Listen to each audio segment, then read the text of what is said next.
Fl-ewwel 9 xhur ta' din is-sena familji f'pajjiżna frankaw xejn inqas minn 69 miljun euro f'taxxa tal-bol f'xiri ta' proprjetà biex ġew iżjed mejjuna isiru sidin ta' djarhom. Ħabbar dan il-Prim Ministru Robert Abela waqt li jindirizza konferenza nazzjonali dwar il-proprjetà organizzata minn KPMG u Property Malta li laqqat flimkien qatt ta' stakeholders fis-settur biex jiddiskutu triq il-qudiem.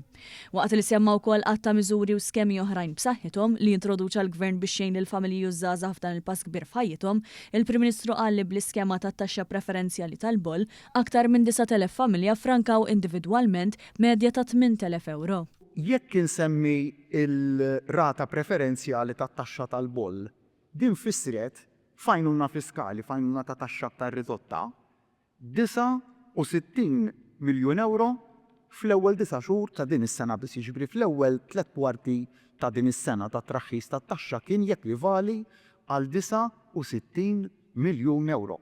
Ras għal ras għal min benefika minn din ir-rata preferenzjali ta' taxxa jtisser li jkunu iffrankaw 8,000 euro. Żied jgħid kif il-budget li għadu kif tħabbar ukoll wessa l-iskema tal-equity sharing bl-eligibilità li issett titla' minn 25 għal 30 sena fejn il-Gvern jixtri nofs il-proprjetà u x-xerej irid jifdi din is-somma fi żmien 20 sena.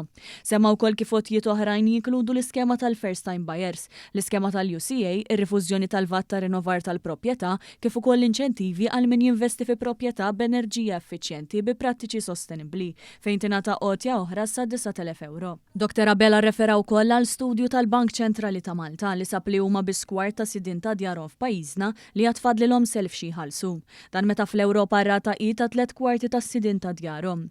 Semma wkoll kif iż-żewġ terzi bl-inqas tħul huma xorta waħda sidin ta' djarhom f'pajjiżna kontra n-nofs ta' dawk bl-inqas tħul fl-Ewropa.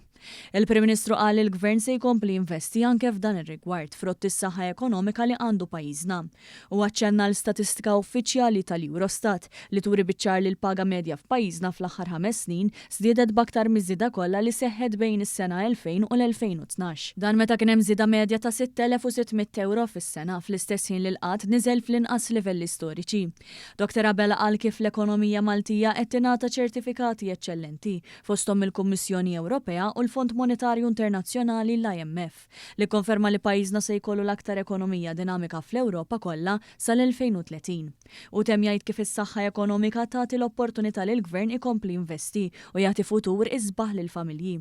Fl-istess konferenza tkellem il-Ministru għall-Ġustizzja u r-riforma fis-settur tal-kostruzzjoni, Jonathan Attard, li jenfasizza li l-viżjoni tal-Gvern li jitrasforma s-settur tal-kostruzzjoni u l-proprjetà f'mudell ta' eċċellenza, sostenibilità u fiduċja.